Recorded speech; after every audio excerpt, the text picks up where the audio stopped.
It's frustrating that you see your president getting richer and richer and the middle class is getting poor. Somebody's making money on the side. It's not me. That's all I got to say. Is it frustrating? That's very frustrating to actually hear that. And like I said, I don't do the politics and stuff, but to hear that come from another American that, you know, is not getting $2 million put in their pocket. $2 billion. $2 billion, $2 million, $2 trillion, you know, that's a lot of money. You know, that's a lot of money, and that would help out a lot of people around here. A lot of homeless people. You could open shelters. You could really help somebody out with that. Life in America right now, the economy's tough. People are struggling, you know, and hopefully it'll change. He definitely made lots of promises, and he made them seem like they were going to come a lot quicker, faster than they actually were to ever come or ever will come. Like 90% of all the elections in the past, you know, the candidates, they promised the moon and fall short at the end of the day. But I mean, I don't think it was the Donald Trump that we saw in 2016, and I don't think that he can make up for it in what's left of his current term. I made a huge mistake. A friend of mine sent me a video of somebody who is MAGA complaining about the fact that they have no money, and I ended up going down a rabbit hole of people just like her who are taking to this app to talk about how poor they are as a result of this administration. Okay, they voted for this. In many cases, 3 times. 3 times they voted for him. And now they are loudly complaining on the internet that they are broke and on the verge of being unhoused, not being able to afford their medication. It's almost as if we kept saying this over and over and over again. We warned everybody all the time. We told you this would happen. We told you he was going to make things worse for the people who voted for him. And it is happening. People cannot afford to live in this country. You have no one but yourselves to blame. And it makes me so frustrated because the rest of us have to deal with it alongside you. Hey, MAGA. Back in the 1980s, when Donald J. Trump was a pro-choice Democrat, he was doing an interview and he was asked this question. Check this out. If you lost your fortune today, what would you do tomorrow? Maybe I'd run for president. Now, let me ask you this question. Why exactly do you think that he decided to run for the presidency of the United States back in 2016 and as a Republican? Was it because he was so patriotic and he loved his country so much that he wanted to sacrifice his wealth just for you? Or because he was broke as fuck and he already knew that the only way he had a chance to win the presidency was only if he decided to run as a Republican? And why exactly do you think that he decided to run as a Republican? Because he really loved your policies and your Christianity so much? Or because he already knew how gullible, dumb, and stupid most of fucking Republicans were? And he also knew that that was the only way for him to recover all of his wealth. I mean, look at him now. He went from being a fake-ass, B-rated reality TV showman who was broke as fuck to becoming a multi-billionaire, thanks to you. How else was he gonna be able to sell all of his fake-ass meme coins and Bibles and sneakers and cheap-ass Chinese phones if it weren't for your dumbass and gullible stupid asses? You dumb fucks. Stay woke, mi gente. It really does piss me the fuck off when I'm talking to a Trump supporter and they're like, but he's a good businessman. The f does that have to do with running a country? I don't know one business major who I would trust with the nuclear fucking codes. Would you trust Jordan Belfort with geopolitics? Fuck no! Millions of Americans voted for Trump, believing life would become more affordable. They were promised lower grocery prices, cheaper gas, lower energy bills, and an end to endless wars. But right now, families are still struggling to pay their bills.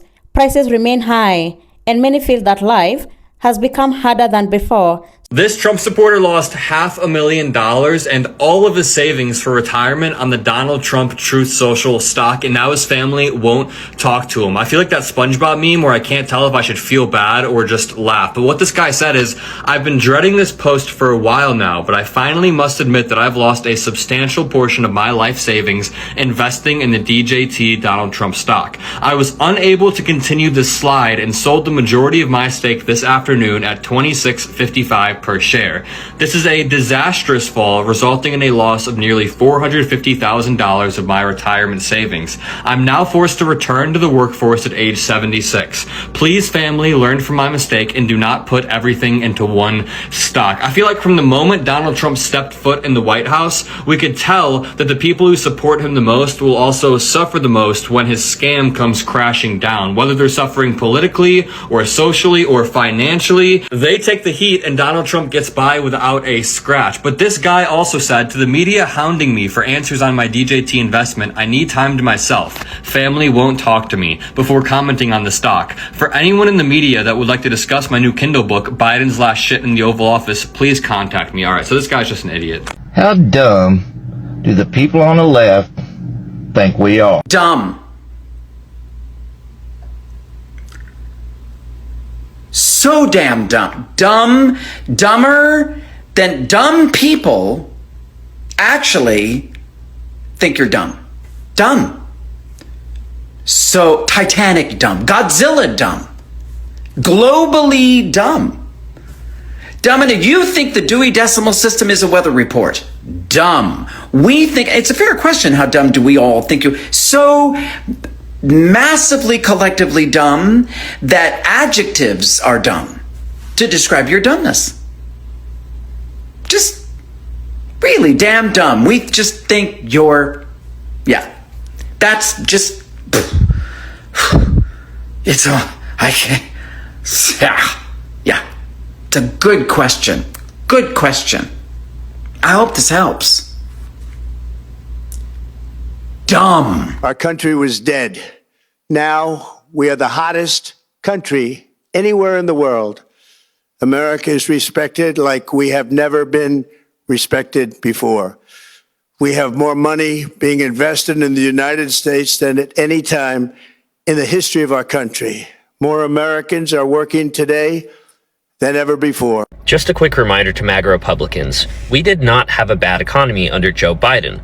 Donald Trump convinced you we did because you're stupid, and then you voted for him. And now we're about to see what a really bad economy looks like. Thank you for being an idiot.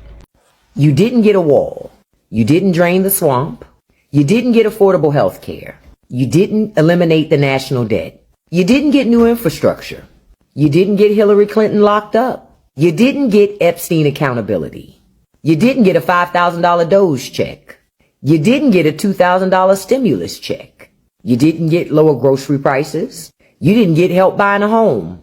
You didn't get America first.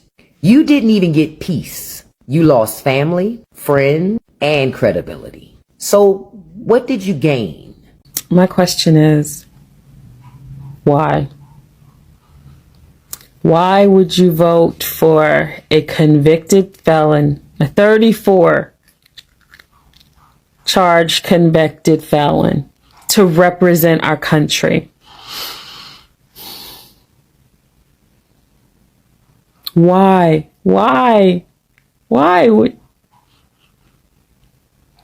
would people vote him back in? Why? Do you not understand that the economy wasn't great under Trump because it wasn't his economy? And what we're experiencing now is Trump's economy that President Biden has tried to clean up for the last 4 years? Are you stupid? Oh, let me answer that. Yeah, you're stupid. You did this. How are we going to recover from Donald Trump? How are we going to build back after he's destroyed basically every single thing in the country that's worth saving? How are we going to rebuild? It's actually very easy. We're going to do the thing we should have done a long time ago. We're going to tax the ever-loving fuck out of the rich and out of corporations. They got us into this. They helped that man get elected, and they have stood by him for every single second of his second term and first. They're going to pay for rebuilding. they are going to pay through the nose. They're going to pay so much that they're going to feel it in their assholes and the bottom of their feet. They're going to pay. And we are going to build something new, not just what we had. We are not going back. We're going to build a care economy, an economy where the rising tide lifts all boats, and we are going to pay for it with their money. And anyone who tells you that it's not possible, especially if they're a politician, do not vote for them. Vote for people who have that vision and are willing to carry it out. That should be the bottom line. They're already trying to do it in New York. We're already trying to do it in California. Help those efforts, because what happens on a state level goes to the federal level. We're going to tax the ever-loving shit out of the billionaires. That's how. You know the economy is doing bad? When millions of Americans say they're not skipping meals, parents are stretching every paycheck, seniors on fixed incomes are making painful choices whether to pay rent or buy medication. Young families are wondering how they are going to pay rent, buy groceries, cover medical bills, and still have enough money left for electricity and transportation. Many households are carrying back on meals just to make it through the month. Others are delaying doctor visits because they cannot afford the bills. Others are keeping the lights off because electricity costs are taking a larger share of their income. These are the conditions people expected to improve when they cast their votes. And right now, people want answers why life feels so expensive while the billionaires and large corporations seem to be making record profits while ordinary working families continue to struggle. Many people also remember the warnings Kamala Harris made during the campaign. She pointed out that Trump did not have a detailed plan to lower the cost of living, but people did not take it seriously until now. Everything is playing out in real time. People expect leaders to be accountable for the promises they make. Right now, millions of people say that this isn't about politics anymore. It's about survival. People are less interested in political slogans and more interested in seeing real improvements in their daily lives. People want affordable healthcare, lower groceries, and to be able to provide for their families without constantly worrying about money. People want leaders who truly understand the financial pressure ordinary families are facing every single day. So thank you so much for tuning in. Be sure to like, subscribe, and share. Have a good one. I'll see you in the next video.